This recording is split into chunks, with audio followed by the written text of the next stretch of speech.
Yeah, terrific, isn't it, Francis? Sort of takes your breath away. But not my appetite. How can you look at that wonderful sight and think of anything so trivial? Being hungry is not trivial, cousin. You'll soon find that out unless we start raising a little lettuce pretty pronto. In New York City? Raise lettuce? Oh, you mean money? Yeah. Oh, well, don't worry. We'll get a job. We Let me see. What would I be good at? getting into trouble. I think I'd be best suited for the newspaper business. Yeah, I can see it now. 42nd and Broadway. Extra. Read all about it. Extra. I don't mean selling them. I was an editor once, you know. You? Yep. What paper? The Weekly Informant. Weekly. Never heard of it. It was in high school. Here we go again. The Rover Boys in New York are from pauper to publisher. You have no confidence in me, have you? Check. Well, I don't expect to be an editor or a publisher right away. Modest boy. But with my background and my experience, I'm sure to get some very important position. Something I'm really fitted for. You'll see. Yes, yes.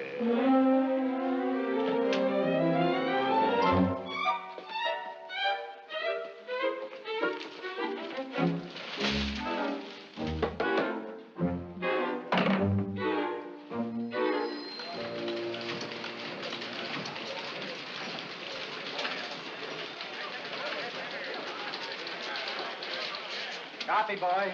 Rewrite.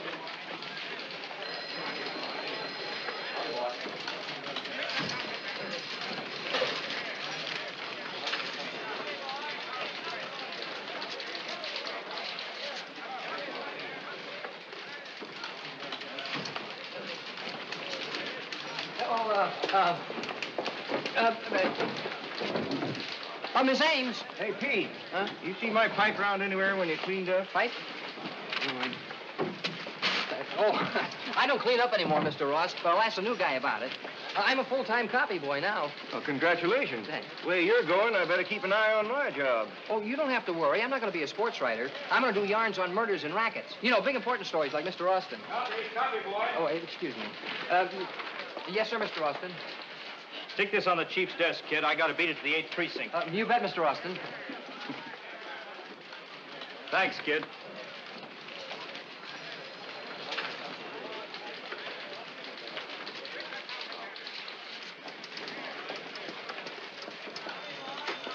Did you call this a gossip column? Frankly, I think it's dull. Deadly dull. Is it my fault high society's turned over a new leaf this week? Then why did young Van Cleve get a black eye at the Cameo Club? And where did the Arthur girl go on her honeymoon with the crooning pugilist? Polly Pry of the Clarion seems to know. She's also cost the Clarion $50,000 in libel. Would you like that?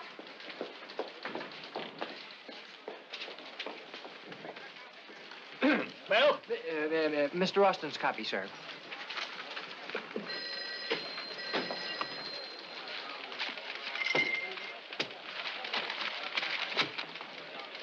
May I get you a Coke or something, Miss Ames? No, thanks. But if you could whip up some poison for that one, I'd appreciate it.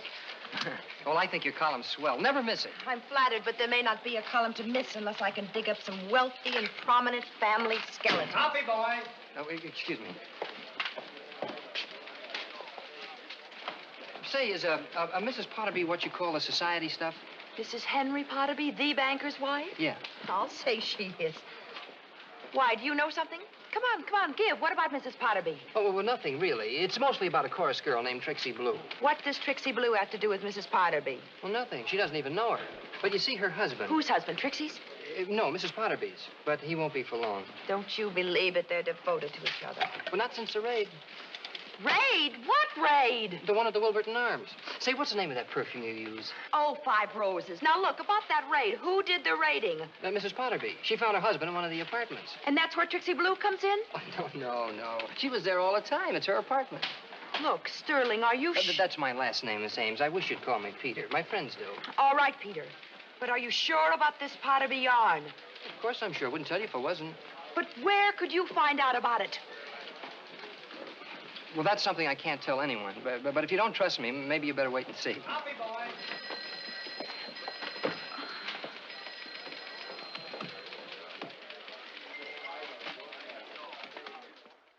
This is Mrs. Potterby.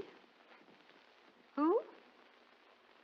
Yes, Miss Ames. The Daily Record understands you found your husband last night Shall we say most embarrassing circumstances? You couldn't possibly know that. The photographs haven't even been developed yet.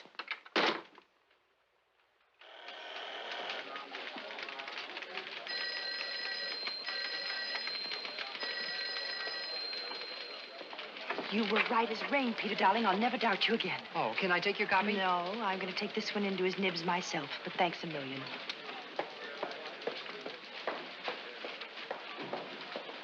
Peter, darling. Copy, boy. Copy, boy.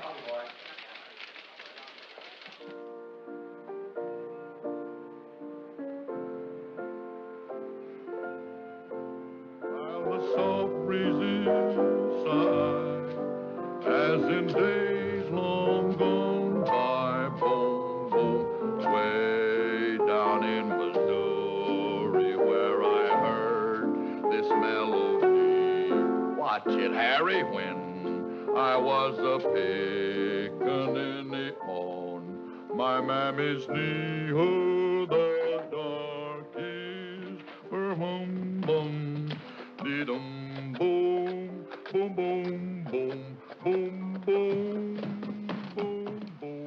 Hey, Pete, how about chow? Oh.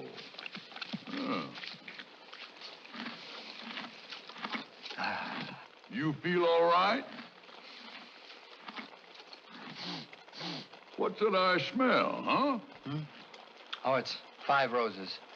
Couldn't you just bathe in it? Well, that'd be one way of becoming the mule of distinction. Copy, boy. Yes, sir. To rewrite. Oh, yes. Oh, Sterling. The mayor's chewing his fingers off up to his elbow, trying to figure out how I learned about the new highway proposal. Thanks a million, kid. Oh, that's okay. Mr. Vance, have you had a chance to talk to Mr. Henderson about me yet? Well, not yet. But I won't forget it. Oh, well, thanks a lot. Roger. Oh, Sterling, thanks for this tip. Oh, you're welcome, sir. But don't forget to put in a good word with the boss for me, will you? Sure. When you get time. Sure. A peach or a peach? Pete, you got any stray sports items laying around? Well, I don't know if it's important, sir, but the Cleveland Indians are trading Phil Garris for Bernie Schwartz. You don't know if that's important. When did this happen? Oh, it hasn't happened yet. They're meeting secretly tonight in a secret place to close the deal for a secret amount of money. Boy, would I like to know how much that is. Oh, the secret amount of money is $40,000.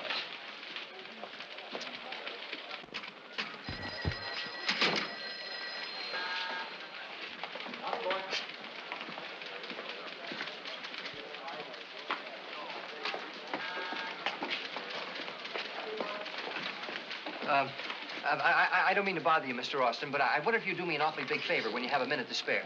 You've caught me in a very spare one, Pete. Just name it. Well, I rewrote that piece like you suggested, sir, and I wondered if you'd mind taking a look at it again and see how I did. You know, my one ambition is to be an ace reporter like you, sir. And, of course, I know it takes a long time, but I want to help expose crooks and stuff. Stuff is right, as in Turkey, which is what you can do with that double-talking rehash on the 10th Avenue murder. How can I get a yarn on it when the DA and the police have clammed up, even on City Hall? But you're an ace reporter, lover boy. A little thing like that shouldn't stop you. Get a story. Get a story, the old buzzard. No one even knows who the corpse is yet.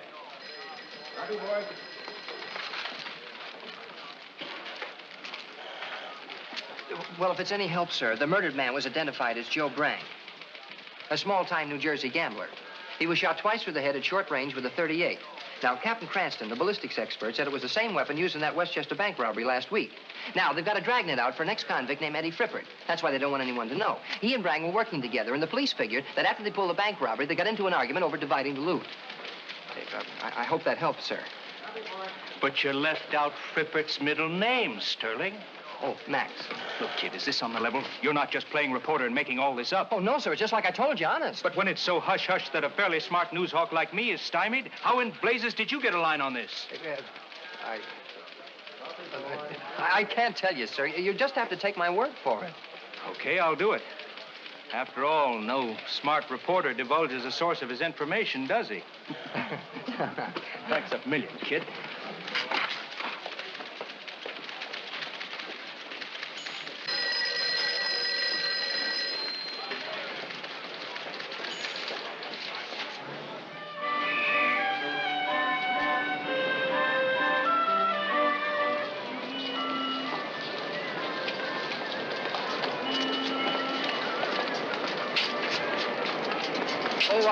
Will you save me a special bunch of violets for tomorrow, Mrs. Chekhov? I have a date for the movies. Oh, that's fine, Mr. Sterling. If you're a nice little girl.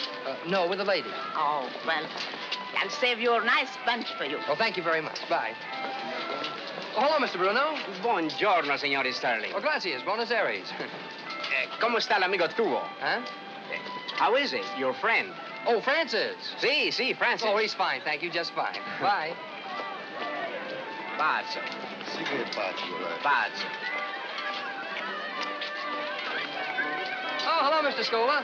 Hello, Mr. Sterling. I'll have 4 bunches of carrots, please. Just a set of the rest of bunch. Yeah, but I asked you to save some for Francis. Sorry, tomorrow maybe. Salvador, let me have a cucumber, please. Uh-huh. Mr. Sterling! Mr. Sterling!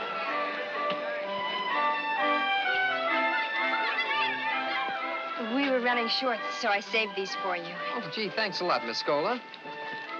You called me Maria yesterday. All right, Maria. Well, I hope your father won't be angry about these. I know he doesn't like Francis. Oh, it's not that he doesn't like Francis. He just thinks it's foolish of you to keep such an expensive pet. But Francis isn't a pet. He's a friend. Well, I know, and I've explained that to Papa. Well, then he doesn't think I'm foolish anymore. Oh, no. Now he thinks you're crazy. Oh. Oh.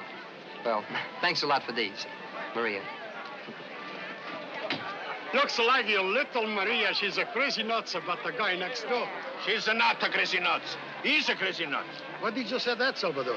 You remember the old staple I keep in the back when I used to be peddler? See, Well, this man, he pays me every month to keep his pet over there. it's not so crazy. Everybody likes to keep a pets. But this pet is a mule. A mule? You don't mean to say una mula? Sì, una mula. Una mula, Quando possibile. ti dico che quella è pazza, è pazza. Ma deve essere per forza Ma pazza. quello va a finire al Ma manicomio. no, ma Seconds? Oh, thanks. Excuse you. Oh. Here's your paper. Thanks, Pete. Hey, here's the story I gave you on that Joe Brang killing. Sure. Made front page. Well, how come it's under Dan Austin's name? Oh, I passed it along to him. Why? He's our best reporter. Oh, why should any reporter get his name on your story, huh? Well, it'll be different after tomorrow. Yeah? I'm going in and demand that Mr. Henderson make me a reporter. Oh, says you. Hey, they're raising taxes again. Remind me to write a letter to the president. Francis, I think the time has come for me to settle down. Lead a more normal life. I want to get married. Come again? Said I want to get married. That's what I thought you said. I'm in love. I thought you looked goofier than usual, but on you, it's hard to tell. It's a wonderful feeling, Francis. You've been watching the birds and the bees? You know, when I look at her, Oh. I get hot and cold, cold and hot. Yeah. And when she looks at me, it's like being struck by lightning. Oh. My heart starts going Oh. pitter-patter, patter-pitter, like the raindrops. And my blood starts roaring like a hurricane. Is that love or a weather report? That's not funny. You don't seem to realize this is one of the most important moments in a man's life. A man, he said. Huh. She ain't a bad dish as females go. Who isn't a bad dish? Maria. Maria? Why, she's just a little girl. I'm going to marry a woman of the world. Alberta Ames. Well, kiss my great Aunt Regret who won the Derby. Not that tomato that writes all that grape juice in the Daily Record. Alberta is not a tomato. Be that as it may, have you set the date? Huh? No, not exactly. I haven't even proposed to her yet. Oh, then the dame hasn't lived yet. I'm taking her to the movies tomorrow night. Gee, I wish you could see how sweet, how wonderful, How lovely. Love. It's worse than a bad case of hoof and mouth disease. You have no understanding.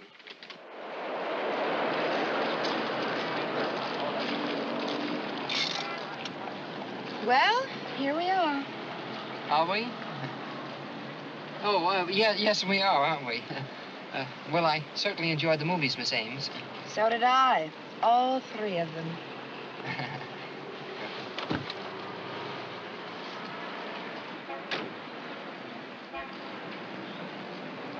Oh. Well, it's been a wonderful evening, Miss Ames. Thanks for bringing me home. Good night. Peter, aren't you going to ask me in? In my apartment? Just you and me alone? Well, after all, Peter, I do trust you completely. Oh, yes, yes. well, it's just that, after all, I'm a man of the world. Tish, tish, tish.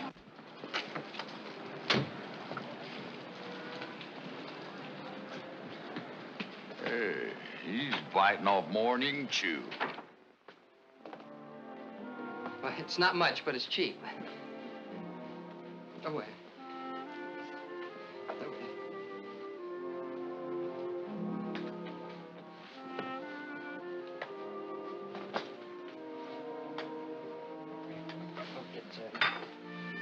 Thank you, Peter.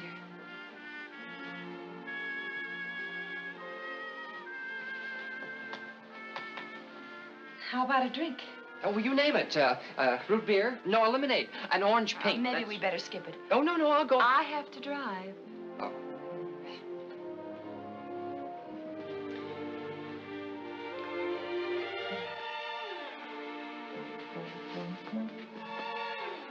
Why don't you sit over here?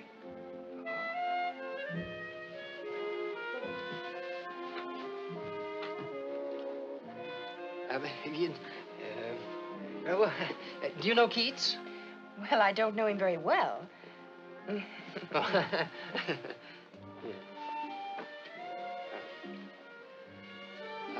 Miss Ames. Alberta to you, Peter, dear. Alberta? Gee, thanks. You know, I just love the smell of that 5 roses on you. Oh, I didn't know it was noticeable. Oh, I'd know you by it even if I were blindfolded. Alberta, I have a confession to make. Yes, Peter? Well, you dropped this in the office the other day, and I picked it up and kept it. I hope you don't mind. Mind? Why, I'm flattered. I may even say I'm thrilled. Well, you know, there comes a time in every man's life when he has to start thinking of the future. Peter, you're not going to pop the question. Yes.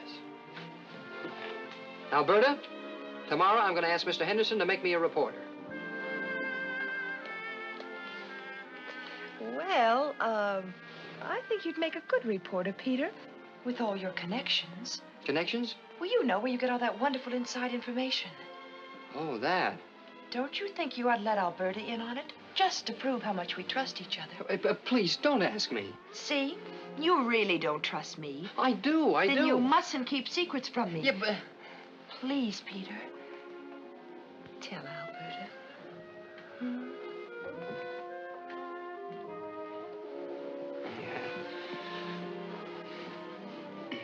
All right. It's Francis. Who's Francis? You know, he's a friend of mine. We met in the Army. He saved my life. He carried me 7 miles through enemy lines. 7 miles? He must be quite a guy. Oh, he's tops. The only mule in the world with a Purple Heart. Mule? Purple Heart? Peter, what are you talking about? Francis. He won a decoration in Burma. He's got it pinned up in his stall. Now, I'll tell one. Oh, it's the truth, Alberta. Come on, I'll take you out the stable so you can meet him. Meet him? Oh, yes. You can see for yourself. It's just out through the kitchen. Come on. Please. Please. I've always wanted you to meet Francis anyway. You'll get a big kick out of him.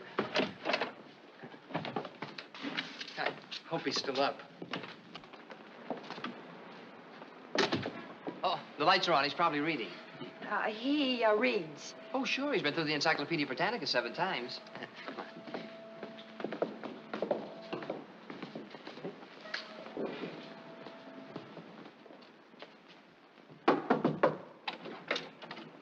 Hiya, Francis. You decent?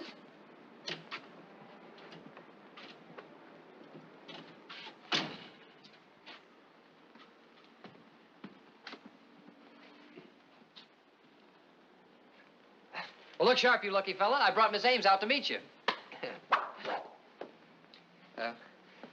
Alberta, this is Francis. Well, say hello to the lovely lady. I think he's waiting for you to say hello first. Oh, now, really, Peter, I'm... Well, he's a little unusual when it comes to things like this. Oh, that's putting it mildly. Oh, well, hello, Francis. Now, come on, let's go. Wait. Francis, where are your manners? Say hello. Let's not play games, shall we, Peter? You've had your little joke, and it's been grand fun. But now, if you'll both excuse me, I've had enough. Please, Alberta, you must believe me. Francis gives me all my news tips. He picks them up over the back fence. Gossiping with the neighbors, no doubt. That's right. You see, a lot of traffic cops keep the horses in the stable next door. And Francis talks things over with them every night. With the traffic cops? No, with the horses. You must think I'm a complete idiot. Not complete, doll, but you'll do. Why, you little... Alberta, If so much as ever come near me again, I'll... But you don't... There goes the bride. Scratch one tomato. Well, now you've done it. Blondie, I've done you a favor. Well, she'll never speak to me again. That dame is just playing you for a sucker. I will not tolerate such disrespect for the future Mrs. Sterling. You'd have a better chance with Cleopatra. She's dead. You'd still have a better chance. Grow up, will you? Look, I'm old enough to decide things for myself, you know. So that's how it is. Lucky for you that I'm a Mueller principal. What do you mean, principal? I promised to make a reporter out of you, and I'll keep my word. But after that, you're on your own. Well, Francis, I... Snap off the lights on your way out. All right. All right? That's the way you want it. Jack? I'll show you. Roger? I'll get to be a reporter without your help. I'll talk to Mr. Henderson in the morning. I'll show you. Yeah.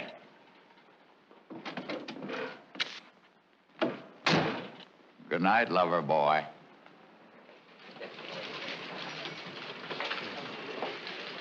Mr. Henderson, sir, I've been here quite a while now, and I think it's high time I became a reporter.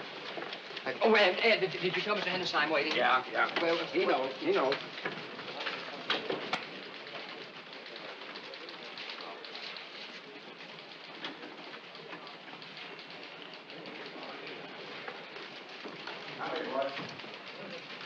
Well, beautiful, how'd you make out last night?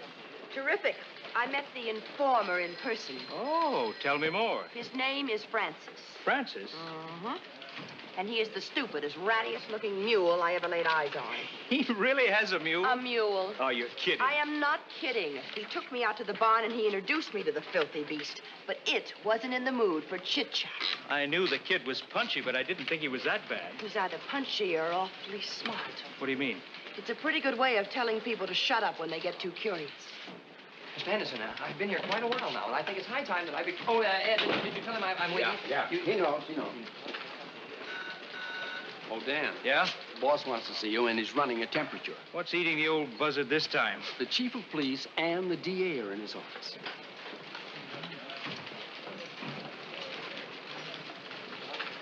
This is the sort of thing we can't have. It makes our job twice as tough. Come in, Dan. Shut the door. Well, good morning, gentlemen.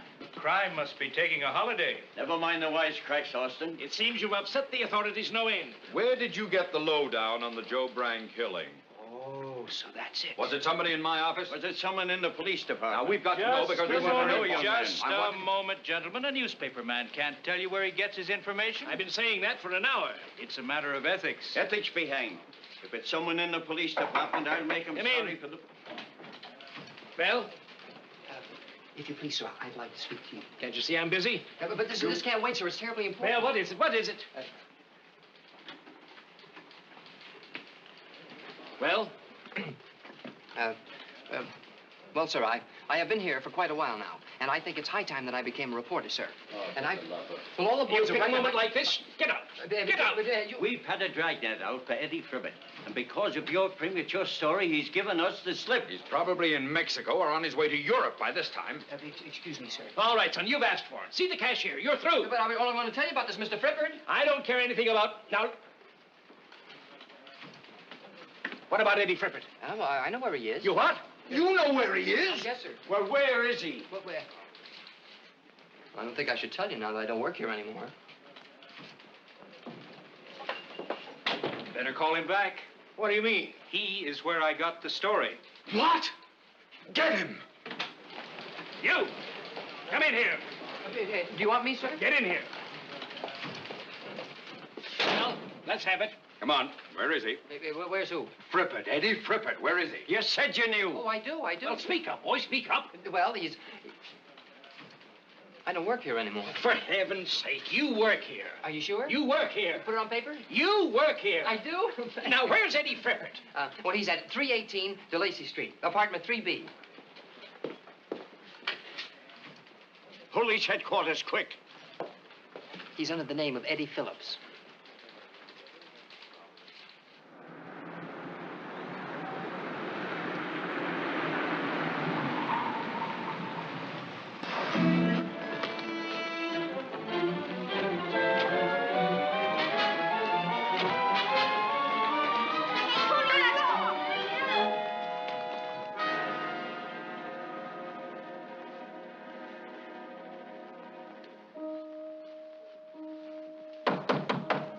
Who is it? The janitor. There ain't no janitor, copper.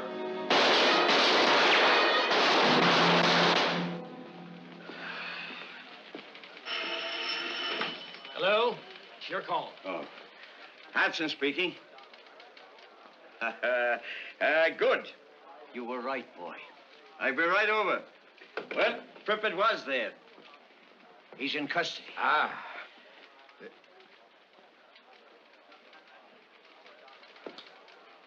Well, Sterling, you'd better start talking. Yes, give it to us straight. Who do you know in my office? Your office? Who are you? The district attorney. Well, how do you do? District attorney? I didn't even know you had an office. How do you make your connections with police headquarters? Yeah, well, I guess I take the rapid transit to 42nd Street. Don't be funny. Who tipped you off to Eddie Frippert? Oh, that? Yes, that. Well, I can't tell you. Why not? I can't tell you, that's all. Go ahead, Pete. Tell him about your mule. What mule? What about a mule? Sterling has an educated mule that tells him things. What? What sort of nonsense is this? He doesn't mean Mule Johnson, who was with the Tracy mob. No, this mule's name is Francis. Oh, stop beating about the bush. Now tell us where you get your information. I can't tell you. Good boy, Sterling. Lesson number 1. A good reporter never divulges the source of his information. Yeah, but really, Mr. Henderson, if you'd only... A reporter? Me? Well,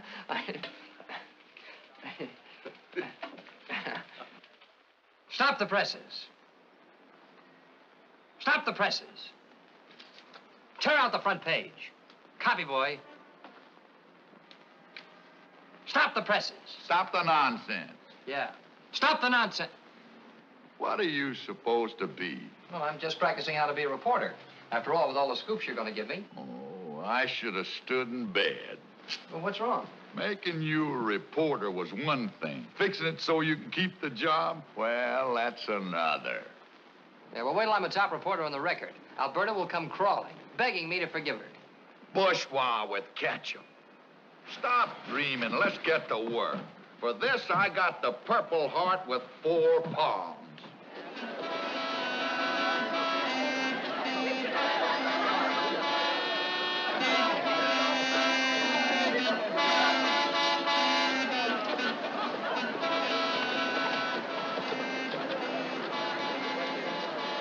Hey, you.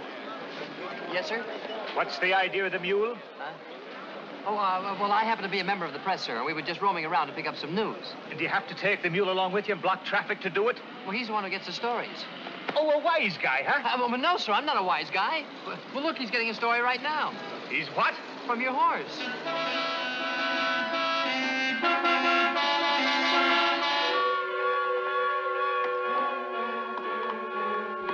I tell you, there's nothing wrong with me. Look, the square pegs in the square holes, and the round pegs in the round holes.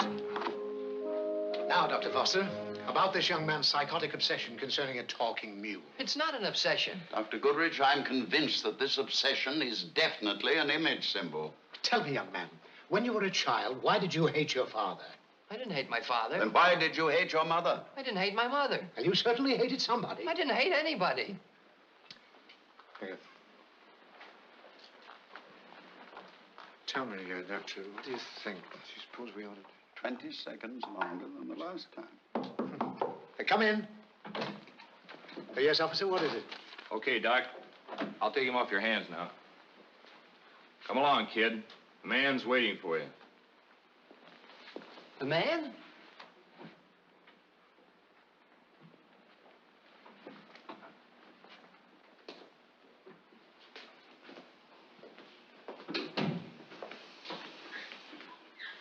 Oh, Mr. Austin, am I glad to see you? I was afraid it was... Cheer up, kid. The release took some doing, but you're all in the clear now. Oh, well, that's wonderful. Does Mr. Henderson know? Not a thing. I covered up for you. Oh, you're swell. Thanks a lot. Look, kid, there's no point in antagonizing the police unnecessarily. Forget all this nonsense about the mule. Yes, sir. But you know where he is? Where who is? Francis. I said forget it. Yeah, but if he doesn't hear from me, he'll worry. Worry? A mule? Well, yes, he's very high-strung. High-strung? Yeah, I've been in that room now for 3 hours. I've been pushing a square... I am not going to move another peg until Mr. Austin arrives to get me out. Get you out? He's the one who put you in.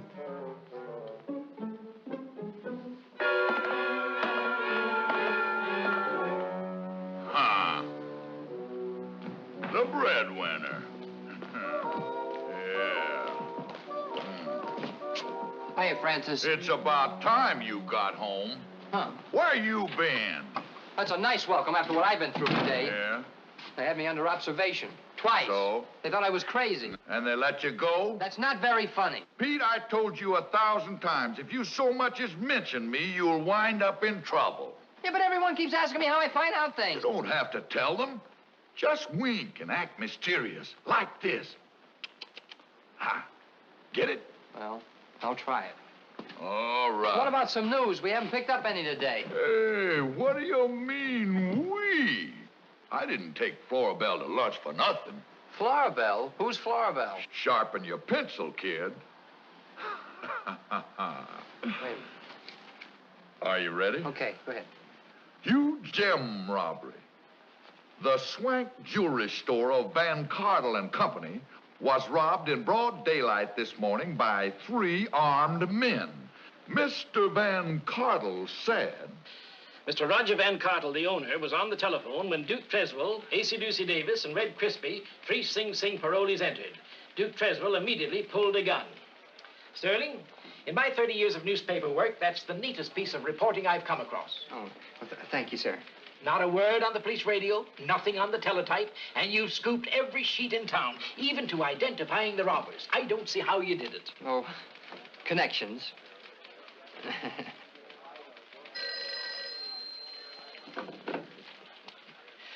Yes, Henderson speaking. Yes, Chief. What? Are you sure?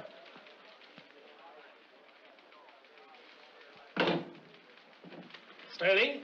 Yes, sir. That was Inspector Hanson on the telephone. Oh, really? Yes, he told me why there were no police calls about the robbery. Well, I guess I didn't want to frighten off the robbers. No, Sterling, because there didn't happen to be a robbery. Oh, no robbery.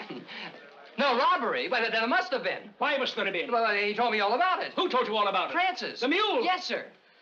A madman who carries on conversations with a talking mule. And I had to believe him. Yeah, but Mr. Henderson, sir. Young man, What? do you realize what you've done? We'll be sued by these 3 men. We'll be sued by the jewelry store. We'll lose half of our circulation. 30 years in the business, and you ruin me and the Daily Record in one fell swoop. Yeah, but Mr. Henderson... Young man, which one of my competitors put you up to this? Speak up. Which one of them did it? Well, it was my own idea. I mean, no one did. I'm going to finish. As soon as I get... Hello. Hello. Yes, Henderson speaking. This is Roger Van Cardle of Van Cardle and Company. How dare you, Mr. Henderson? How dare you? This establishment prides itself on being absolutely impregnable. Mr. Van Cartle, I assure you, the entire thing's a mistake. A horrible mistake. And an expensive mistake, Mr. Henderson. Our clients may hesitate about storing their valuables with us. We are therefore going to sue your paper for thousands. We'll sue for millions. Mr. Van Cartle, we'll print a retraction. You've got nothing to worry about. Absolutely nothing to worry about. Sterling, I demand to know where you got this story. You know how it is, Chief. I don't know. Where did you get it? A smart reporter never divulges the source of his information. Smart reporter, huh? I'll get it out of him, Chief. I'll handle this, Mulvaney. Now, look, son. You knew all about the crime before it was committed. You knew the participants. You knew the details. You must have been in on it. No, sir. Now, unless you explain to me how you knew so much, I'll have to arrest you as an accessory before the fact. But... Well, if you must know, it was through Toodles. Who's Toodles? Is she Duke Criswell's girl? Take it easy, men. Now tell me, who is Toodles and what's her last name? She doesn't have a last name. She's a horse. You mean she's a big, fat broad? No, she's a horse. Oh, another one of your jokes, huh? It's no joke, sir. Well, I think I'd better explain. I think you'd better. Yes, well, you see, sir, Duke Creswell goes around with a waitress named Annie. And Annie has a sister named Minnie who works in the laundry. And she goes around with one of the drivers. And his horse's name... Toodles. Yes. Yes, his horse. That's right, sir. And when Toodles heard about the proposed robbery, she told Florabelle. And who is Florabelle? She's on the police force. Listen, wise guy, we don't have any Florabelles on the police force. Oh, yes, you do. She's a traffic horse. A traffic horse? Yes, up in Harlem. And when Toodles told Florabelle, Florabelle told Francis. And Francis... and...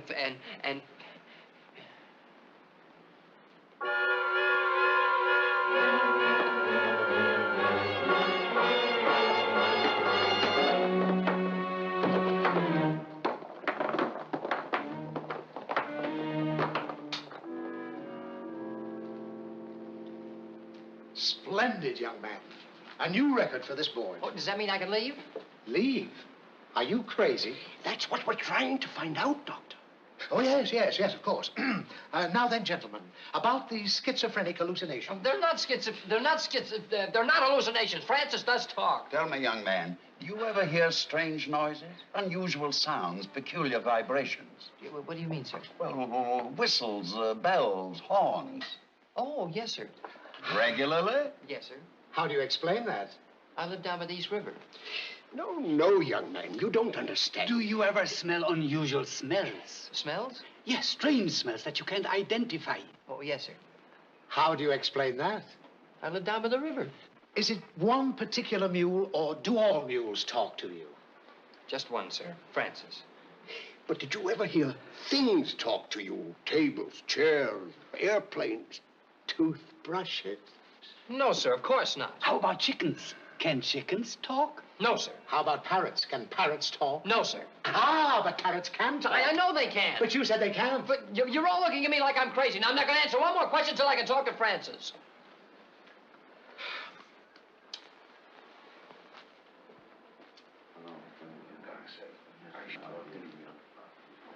What do you think, gentlemen? I say, let him talk with the animal. It might be most interesting. You mean the mule will come here? No. I'll go along with Sterling and observe his behavior during an actual period of hallucination. Young man, we've decided to let you converse with this mule. Well, it's about time. May I use a phone? Phone? Telephone a mule? Yeah. No. We want you to speak to him in person. And Dr. Goodrich will go with you. Yeah, but... Yes. Good afternoon, Francis. So this is Francis. Yes, sir. There couldn't be any mistake, could there, Sterling? No, sir. Francis, this is Dr. Goodrich, a psychiatrist from the hospital. Would you please tell him that I'm not crazy? Is the mule talking to you now? No, sir. Now, Francis, I know we've been through this before, but please, you can't let me down now. Easy now, easy. No, he's just being stubborn, that's all. Oh, is that what it is? Yeah, every now, time come here, my boy. I understand perfectly. You are worried because your animal friend won't speak to you. Well, yes, sir. But you needn't be. You must realize that there's nothing unusual in what has happened to you. I've seen hundreds of cases, and they recover. Yeah, but there's nothing wrong with me. I know. In your mind, there is a void. Well, like a vacuum in nature, it demanded filling, you see. Not exactly. Almost always we find such cases seek some person or animal who is in trouble. Hurt, suffering, or miserable. Like this silly creature. Just look at him. Undersized, dull-eyed, spiritless, decrepit, stupid. As sad and broken down a beast as ever heaven created. But I still got my own teeth. Can you tell? Who said that? I did. Who is I? I is me. But who is me? Well, don't you know who you are, Doc? Well, I told you you could talk, didn't I? I told you. Sure I can talk, but none of this drivel I've just been listening to. it is not drivel. Here is a clear case of hyper-imaginative reaction induced by emotional starvation. Acute symptoms of urban claustrophobia. Hogwash. Don't you believe him, young man? I've had many years of successful practice. Many years. Doctor, you know what I think? No, and I don't care. I think you're off your rocker. Impossible. Why is it impossible, Doc? I'm the psychiatrist. Common medical reaction. We use a garden term to describe it. The God complex. Very common. That'll do. That'll do. Calm yourself, Doc. Now, just a few questions I'd like to ask. Tell me, are you married? I am not. At your age, do you go out with girls? I have no time for women. Clinically correct. A good income, Doc? Largest in the hospital. Hey, that fits together nicely. Quite a build you got there, Doc. Remnants of an athlete? What do you mean, remnants? Well, Doc, we ain't as young as we once were, are we? Just that my hair's thinning. Tell me, how do you sleep? Perfectly. No dreams? Of course I dream. About being chief of staff at the hospital? Well, yes, as a matter of... My dreams are my own affair. I'm being insulted. Yeah. Get me out of here. Of course. Get me out. Get him out. I think we'd better leave. Yes, take him I'm out. being insulted. Get me out.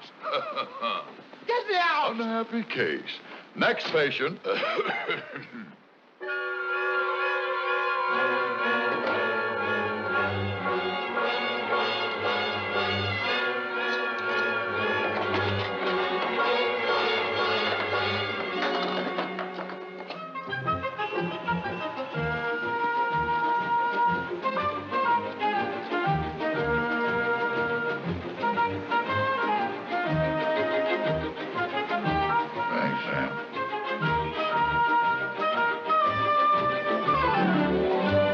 Is this on the level, girls?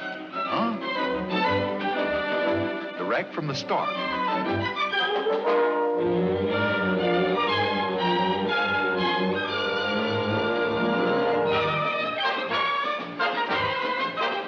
Wall Street. A lot of my cousins got their assets frozen here in the year 1929. Pete, a fella tried to sell me that Brooklyn Bridge once. You know something? What? I should have bought it. Thanks, Jake. You're sure on the ball today. Hey, yeah. This is new. Come on, Francis. Check. The Duchess of Jersey is eloping with her chauffeur. Mother should see me now. Pretty, ain't it? You know, if them fellers could get together in there, they could help a heap of folks over a high hurdle of human understanding. Yes, sir. You mean you silly plugs can't find out who's the head of this protection racket? Huh? Nick's on the right people. You better lay low for a while.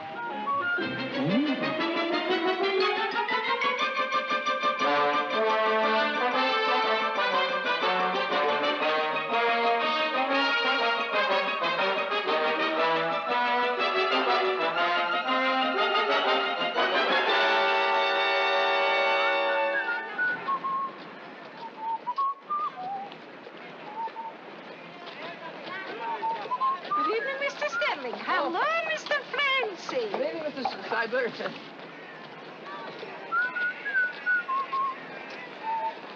Oh, good evening, Mr. Scola. Oh, my good friend, Mr. Sterling. Here, have a nice apple. Maria, look who's here. Oh, thank you. Hello, you nice mule. You really make a nice pet. I like you very much. Hello, Peter. I saved these turnips for Francis. I thought he'd like them for a change. Well, that's certainly nice of you, Maria. Thank you very much. Thank you. Go on, run along. They make a nice couple. Maria, was that a lunatic? Lunatic? What do you mean, a lunatic? You know who that is? That is Pietro Sterling, the number one newspaper reporter. He's a big shot. You told me it was a coconut. Coconuts? Non dire coconuts, mi fai perdere la pazienza. Hai detto che era un pazzo. Perdo la pazienza e non Ma sai quello no, che tu sei una succede. bandiera. You know, we haven't seen very much of you these days. Well, the newspaper man has a pretty busy life, Maria. Oh, I know. I see your name in the paper every day, and I'm so proud. Are you really? Yes. And so is Papa. Oh, then he doesn't think I'm crazy anymore, huh? Oh, no. Now he says, oh, that fellow Pietro, he's got a plenty of brains upstairs. You've got an awfully pretty laugh, Maria. Do you think so? Yeah, it bubbles. It kind of makes you want to laugh some more.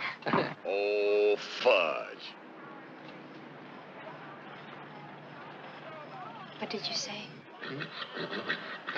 I said I'm a pretty good judge. Peter, you always think of me as a little girl, don't you? Well, you are, aren't you? I'm going to be 18 tomorrow. 18? Tomorrow? Uh-huh. Well, you certainly don't look it. I suppose it's the way Papa dresses me. He still wants to think I'm his little bambina. Oh, bambina, that's cute. Well, that's not too bad after all. Hey, why don't we go out tomorrow night and celebrate your birthday? Oh, Peter, I'd love to. Oh, that would be a real birthday. Well, look, I'll tell you what we'll do. We'll go out. Keep chewing on that.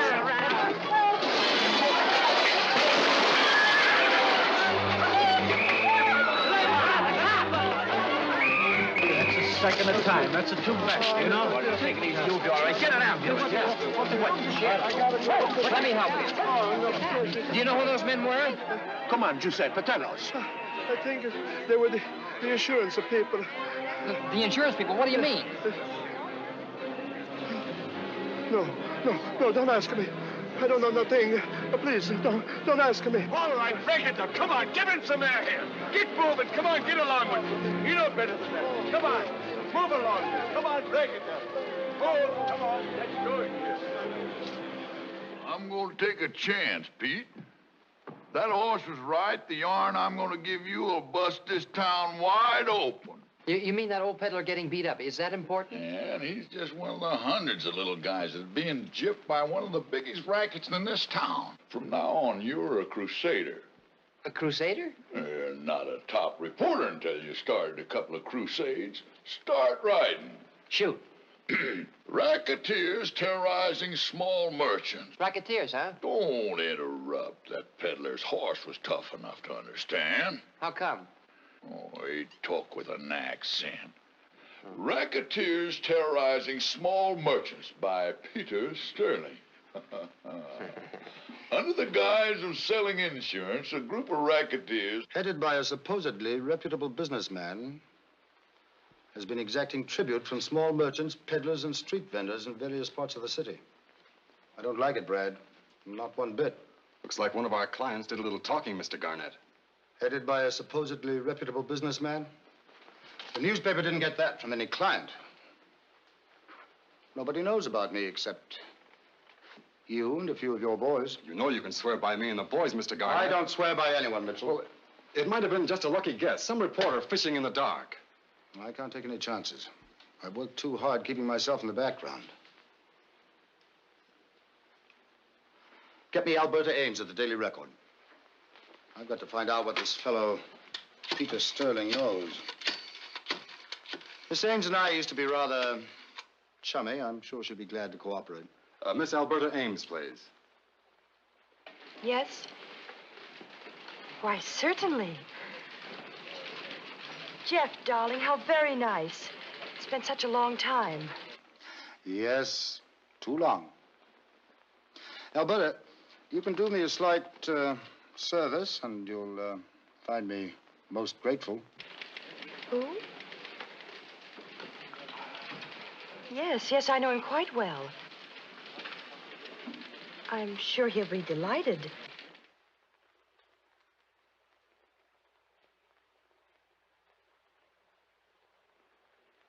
the cosine of light over infinity calculates out to x. That figures.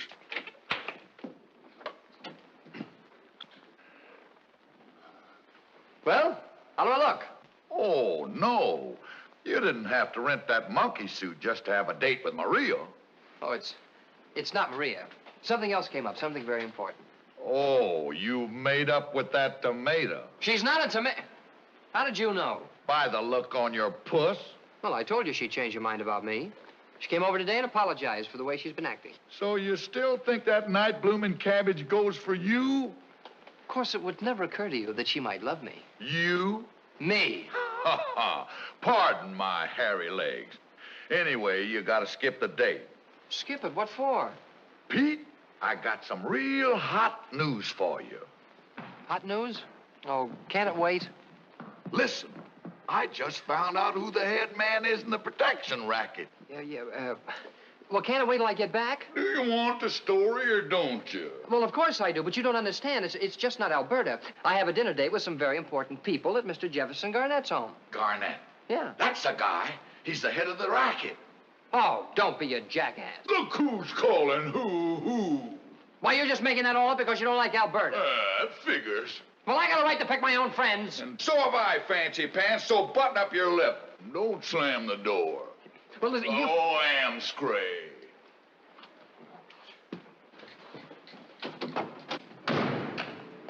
Oh, Peter! Oh, why, you didn't tell me we were going formal. Huh? Well, we're not. I mean, there's been a change in plans. I was just coming over to tell you. A change? Yes. Miss Ames has invited me out to meet some important people. Well, you know how it is with newspaper men. We need influential contacts. Oh, sure. I understand, Peter. That's all right. Yeah, well, we'll go out tomorrow night, okay? Oh, well, Maria, here, I want you to have these. And happy birthday. Oh, no, I couldn't, Peter. You better keep them for your date. I brought these carrots for Francis. Well, thanks. Well, I was a little rude to Francis just now. Perhaps I'd better go back and apologize.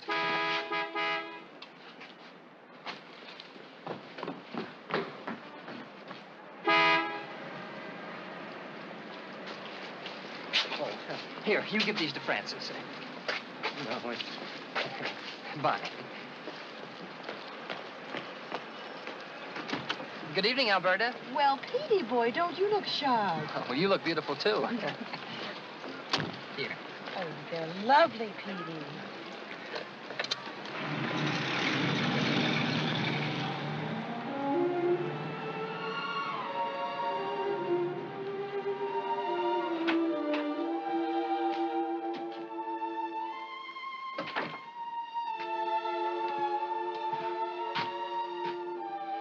I'm so miserable, Francis.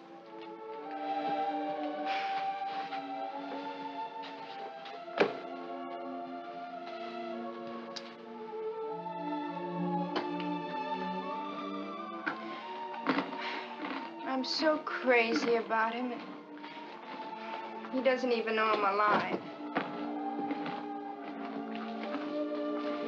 It's lucky for me you don't know a word I'm saying.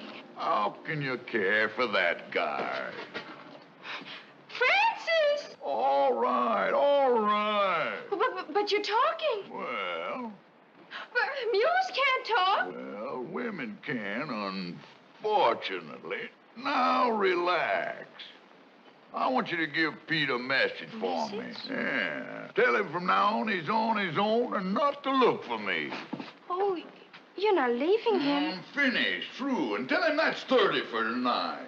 But you can't go. He'll miss you. He needs you. Who says I can't? Him running out on his friends for that Alberta Ames dame? Oh, but she is beautiful. And glamorous. I guess that's the reason Pete likes her. He always thinks of me as a little girl. Then why don't you grow up and get glamorous? Me? Why not? Hey, in a couple of hours, I could give you enough zing to land a fish like him. But how? Well, let me see. Well, first you gotta forget that Pollyanna ooze in your voice and give out with some low and throaty tones. You know, the kind of stuff that makes boys act like men and men act like boys. Listen. R-E-I-O-U. Come on, say it. R-E-I-O-U. Yeah, now you're putting a little smalls in it. Let me hear you say How now, brown cow? How now, brown cow? Now roll it low and easy. Again. Come on. How now, brown cow? Oh, yeah. Now you're changing from a sapling into a tree. Throw it soft and throw it low, and you'll catch yourself that schmo. Hey, what kind of perfume you using? Sweet summer breeze. Sweet summer breeze. That's strictly for the cradle trade. For the long pants, you want moment of madness. Oh, I'll get some first thing in the morning. Okay. Let me see you walk. Oh.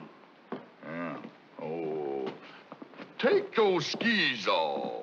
Put some bounce in it. Try it. Go ahead. Oh, no. Here, get a load of this. Da da da da da da da da da da da da. It don't mean a thing if you ain't got that swing. Francis! You got something to sell, so you sell it. Da da da da da da da da da da da da da. Strictly from the nursery. Hey, that'd fracture them in the kindergarten. No chic, no savoir-faire. What's that? I don't know, but that dress ain't got it. What about the one I've got on? Yeah. Take it off. I beg your pardon? I got ideas. Take it off. Why? Oh, I'm gonna make a few alterations. Well, I can't take it off in front of you. Why not? 'Cause I just can't. Do you want Pete or don't you? All right, turn your head the other way. I'm old enough to be your mother, your father. I'm old enough. Don't peek. All right. Hurry up and get that dress off. I got a wonderful idea. Yeah. All right. This works. Uh-huh. Now rip out the sleeves. The sleeves? Lower the hem of that dress 5 inches. 5 And the neckline right down to the shoulders. Why, Francis, that's so daring. Hey, you know, after I get you dressed up, you know what Pete's gonna do? What? He's gonna take you in his arms and he's gonna say, "Oh, darling, to me you're the quintessence of feminine loveliness." Ah, Francis. Oh, slush.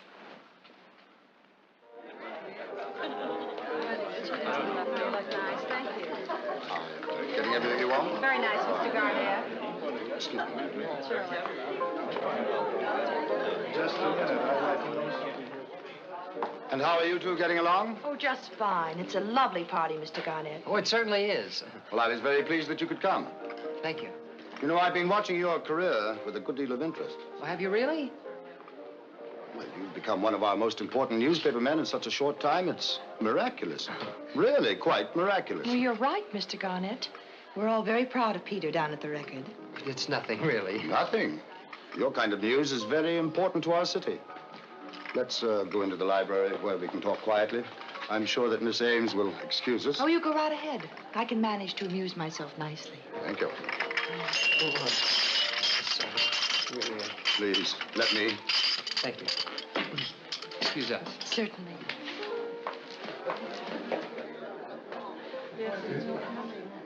Fortunately, I can.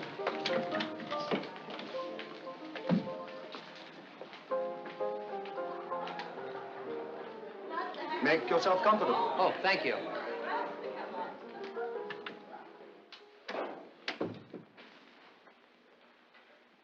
That was a very interesting story you had in today's Record. Oh, I'm glad you enjoyed it, sir. There's one thing that puzzles me, though, P.S. P.S.? What's that? They're your initials, aren't they?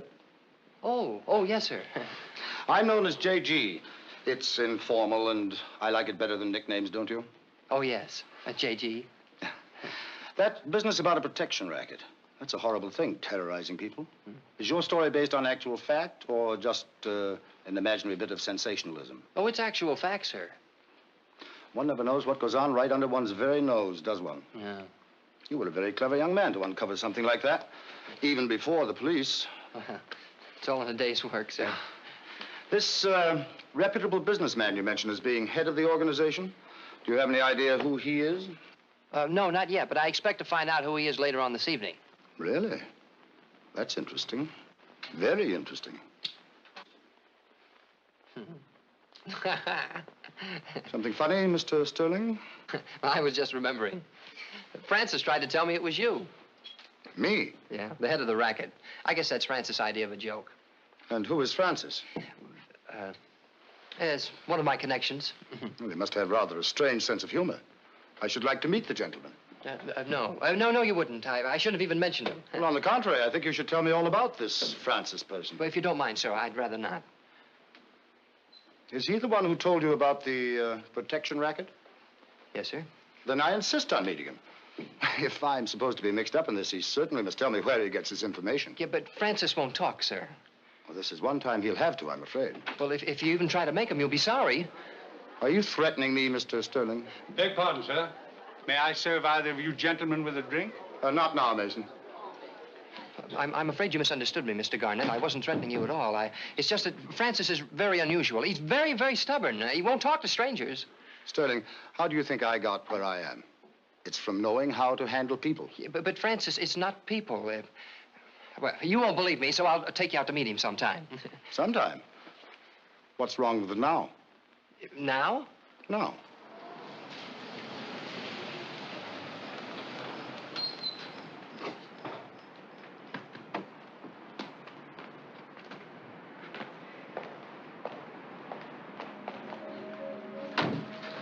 He lives in a place like this? Oh, no, sir. I live here. Francis lives in back, in the stable. Oh. Did you say stable? Oh, yes, sir. What sort of character is he? Well, he's, well, I'd rather you'd see for yourself, sir. I'll lead the way. There's something strange about this boy, Parker. If I'm not out in 3 minutes... I understand, sir.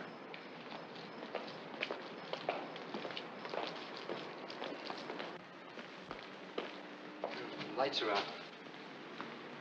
Must be asleep.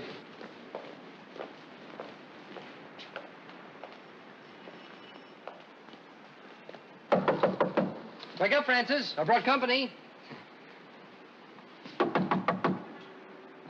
Hard sleeper.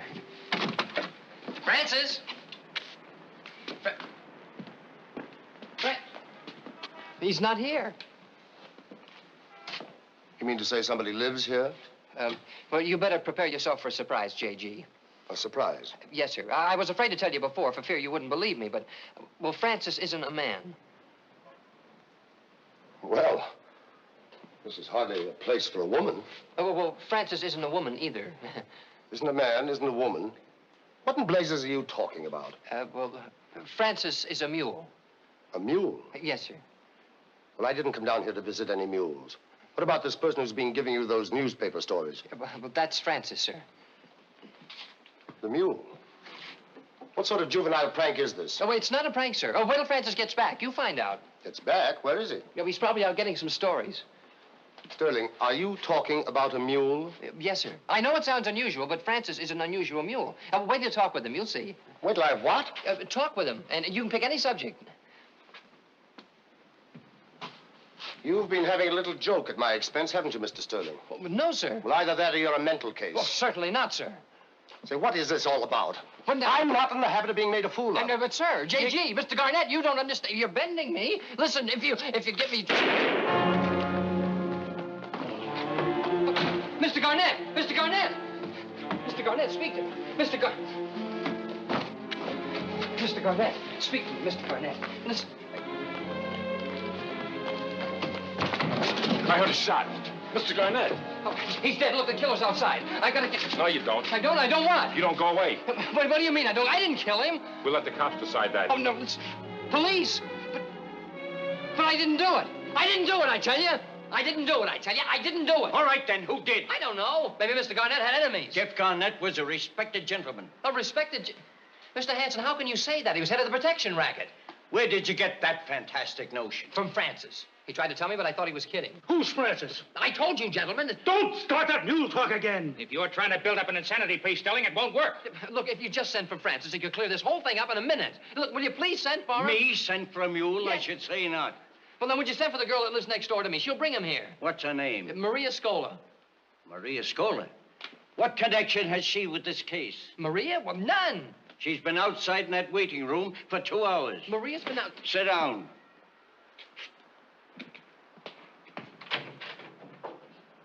Would you come in here, please?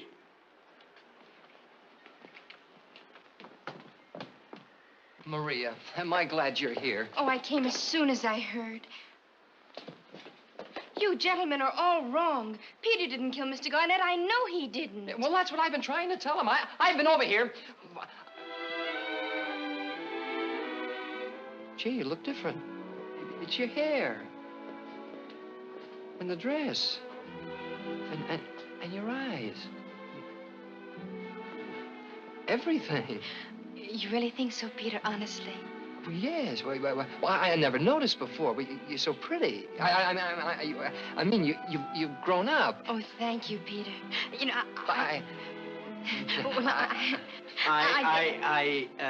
I hate to disturb you two lovebirds, but have you any evidence on the killing, Miss Scola?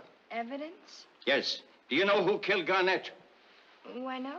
Oh, but I know that Peter couldn't. Why, he couldn't kill anyone. Well, they won't believe I'm innocent, but they'll change their minds when Francis gets here. Oh. Look, Maria, would you please go home and get him? I can't. Francis is gone. What? He's gone. Gone? What do you mean, gone? Well, he told me to tell you goodbye. And he says from now on, you're on your own. My own what? Oh, no. No, he can't be gone. He can't get along without me.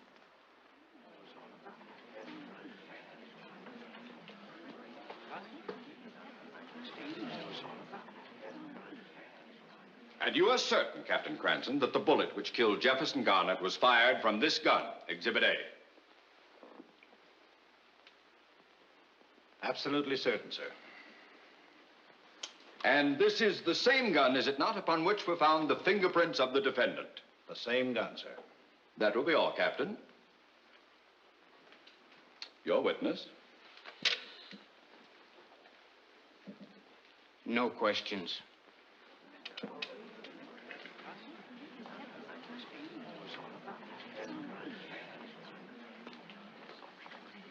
And when I reached the stable, I saw Mr. Garnett lying dead on the floor. And Mr. Sterling, with the gun in his hand, was trying to run away. So I stopped him. And how long a period of time elapsed between the firing of the shot and your arrival at the stable? Oh, less than a minute, sir. That will be all, Mr. Parker. Your witness, Mr. Cavendish. No questions.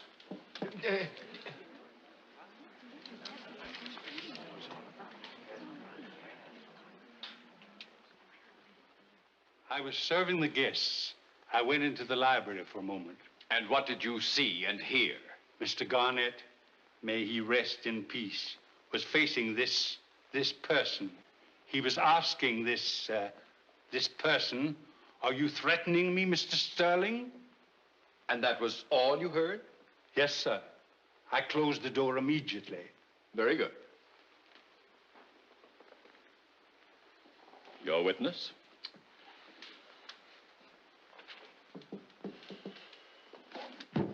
No questions.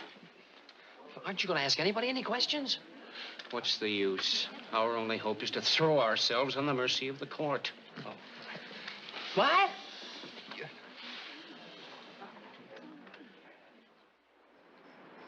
She don't look so good, Marie. I've been watching the jury 2 weeks. The way they look at him, I'm afraid it's no good. Papa, look. Ferenczi already. You think he was never coming back. His only chance is to plead insanity upstairs. Oh, Papa, you know he isn't crazy. No. You wait until the jury hears him talk about the mule. Papa, I want to tell you something that I've never told you before. I've talked to Francis. That's nothing. When I used to be a peddler, I used to talk to my horse. Oh, giddy up. Back up. Oh, but Papa, you don't understand. I've talked to Francis, and Francis has talked to me. Sure. I remember what... You mean Francis, the mule. He talked to you? Yes, Papa. Oh, Mamma mia. This is contagious. Adesso mio figlio è pazzo. Oh, Papa, you've got to believe me. Francis really talks. Oh, please, un momento. We not to get excited. When you say this mule talk, you don't mean he talk. You mean he talk the mule talk. No, Papa. Francis really talks. Exactly the same I do in English. You don't call that dialect English, do you, Paisan? Who say that? Oh, you've come back. Oh, So you don't like the way I talk, huh? What? Oh, Francisco, the mule. Oh, mamma mia. Oh, look at, hey. Papa! Papa, what's the matter? Papa! After the shot was fired, Mr. Sterling, and you picked up the gun, what did you do next? Well, I started after the murderer, but the chauffeur stopped me. But you do admit that you and Garnett were scuffling just as the shot was fired? Yes, sir. Ah. And what was this scuffle about? Well, I think he was worried about how much I knew. How much you knew about what? About him being head of the protection racket. What? That's not true. It's a lie. Mr. Sterling. Yes, sir? You've just made a serious charge against a person who's unable to defend himself. Do you have any evidence to support your statement? Well, no, sir, but I'm sure Francis does. Francis? Who is Francis? Well, I might as well tell you now as later. Francis is a mule. A mule? Young man, the acoustics in this courtroom are not as good as they should be. It sounded as though you said mule. I did say mule, Your Honor. Mr. Evans, has this defendant been examined by a psychiatrist? Yes, Your Honor, by one of the top men in the psychiatric field, Dr. Ernest Goodrich. Is Dr. Goodrich in the court? No, Your Honor. He's in a sanatorium. A complete nervous breakdown. And what were his conclusions as to the defendant's mental condition? That he was sane, Your Honor. I knew you wouldn't believe me, Judge. But Francis is a mule. A regular mule with 4 legs and big wobbly ears, and he talks. But he's got more brains and a bigger heart than anyone I know. And I should have listened to him. Because he's the best friend I ever had. Young man, in view of the findings regarding your sanity, all this testimony about a talking mule will have no effect. This court takes judicial notice that there is no such thing as a talking mule. There never has been, and there never will be, and there never... You can't bring him in here. But he's a witness. You can't bring a mule into the courthouse. But I told you he's a witness and he wants to testify. Come on, Francis. Francis!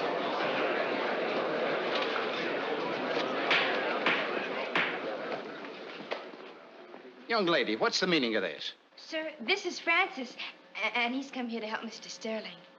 Help him? Yes, sir. He wants to testify. Don't you, Francis? Young lady, this courtroom is no place for facetiousness. I shall have you held in contempt. But she's not in contempt, Your Honor. Francis did come here to help me, didn't you, Francis? Well, go ahead and tell His Honor all you know about Mr. Garnett.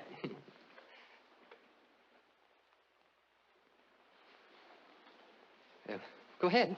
Say something. Speak up!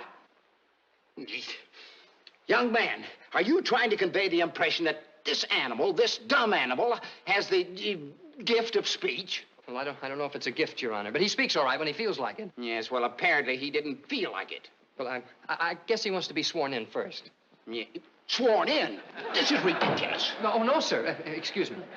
Mr. Cavendish, would you ask Francis to the witness stand, please? Me put a mule on the witness stand? I should say not. Yeah, but he'll testify about Mr. Garnett and the protection racket. Won't you, Francis?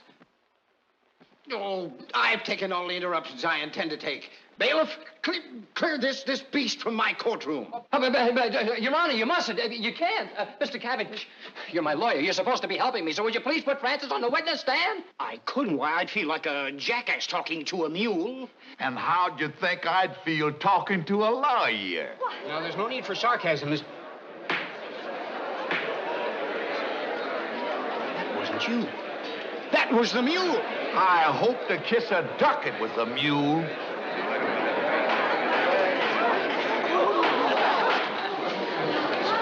Clear the courtroom! Clear the courtroom! Take the stand. All right, Francis.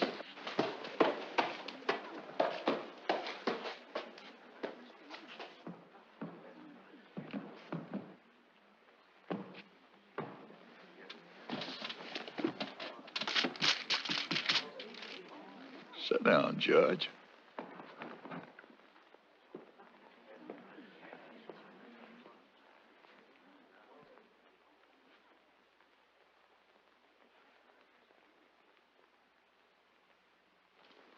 Raise your right hand. Your right foot. Well, raise your right hoof. This is the best I can do.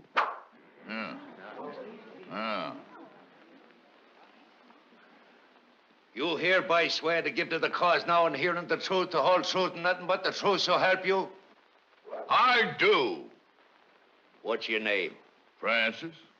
Is that Francis with an I or Francis with an E? What kind of a crack is that? Well, are you a boy mule or a girl mule? Well, that should only interest another mule. Well, we need the information for the records. Are you a male or a female? Do I sound like a soprano? It's Francis with an I. Well, he's waiting for you to question him. Huh? Oh. Yeah.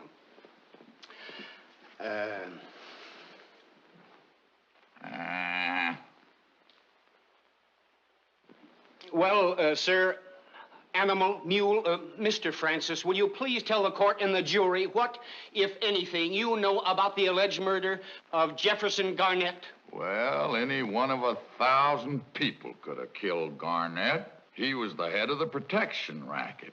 How do you know? Every peddler in town knows, and they're all afraid to talk, but not their horses. What do you mean, not their horses? Just what I said, Judge. By tomorrow, I could have 100 horses here to testify. 100 horses? You mean all those horses talk, too? Talking horses? Don't be fantastic, Judge. I'd have to interpret for those morons. Your Honor, I object. Stay out of this, Blackstone. It's between me and the judge. The witness, this animal is testifying from hearsay. The Court of Appeals, in the case of the People versus Martin, interpreting Section 8256 of the Code of Criminal Procedure, approves such testimony in cases involving murder in the first degree. Look it up, Counselor.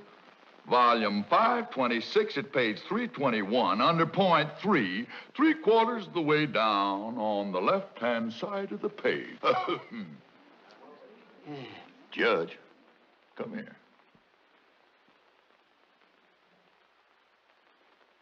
If you'll adjourn until tomorrow, I'll have Garnett's real killer for you.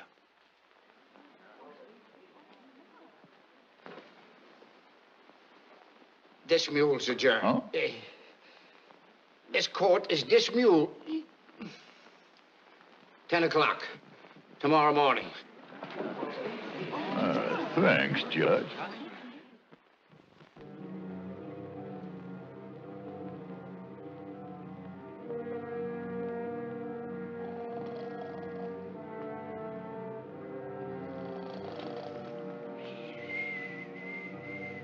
Oh, no.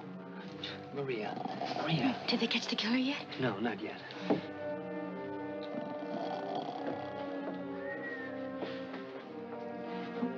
Francis.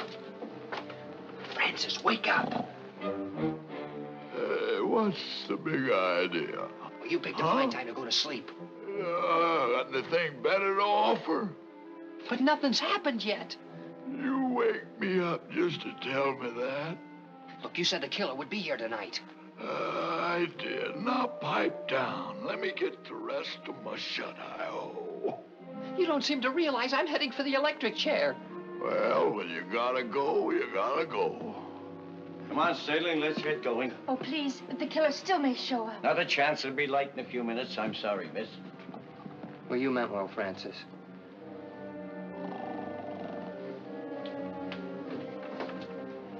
My trial's as good as lost right now. Come on, Sterling.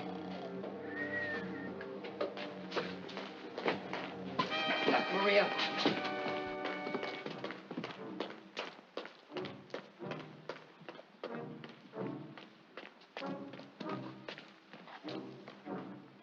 It's stolen.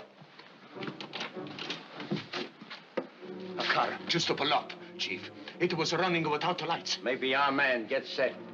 All right. Francis, wake up. Wake up, Francis. Oh, I'm awake. Well, the killer's here. Well, that figures. But you still haven't told us why he's coming here. To kill me. To kill you? Oh, no. Yeah. He's afraid I'll put the finger on him. Shh. Get your head down. Duck.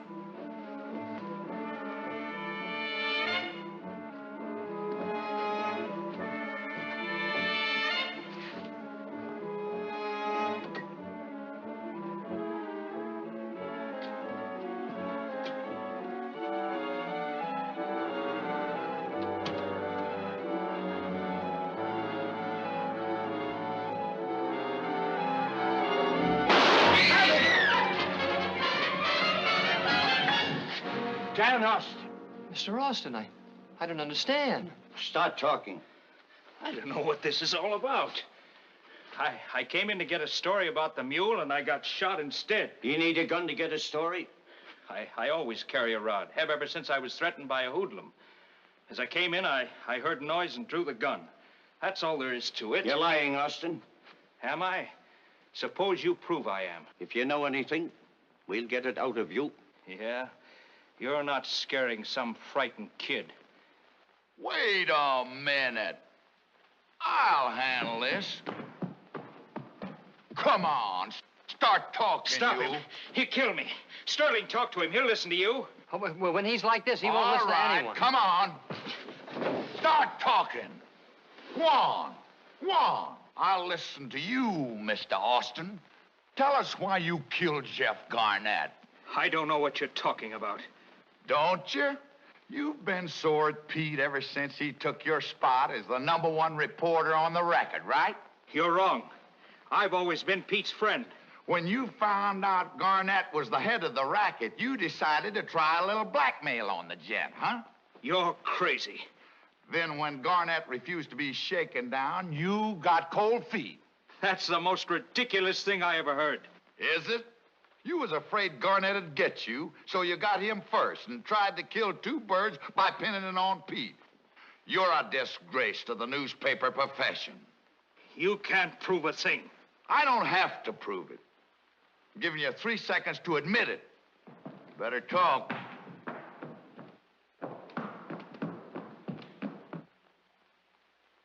One.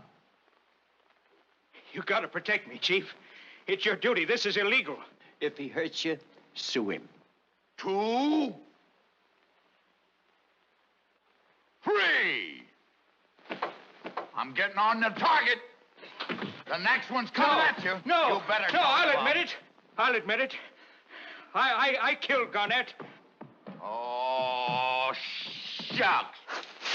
Just when I was gonna have some fun, you gotta confess. Shooting off your big mouth. Yeah. Are you ready to go home, Francis? Oh, with autograph hunters and sightseers stampeding that joint? We gotta move. Yeah, I guess he's right. With you so famous, it'll be hard to find a place with any privacy. Well, I guess this means that you'll be leaving New York. Yeah, I suppose so. Who said anything about leaving New York? Yeah, but I thought... Well, I'll do the thinking around here. You see, Pete, something happened yesterday on my way to the courthouse. What do you mean something happened? Well, oh, guys, I feel Francis, so good. look me straight in the eye. Huh? Yeah. Why, Francis, you're in love. Oh, he couldn't be. Why not? I'm only human. I was just strolling through the park yesterday, and there she was. Who? A chick. I always was partial to blonde. Oh, gosh.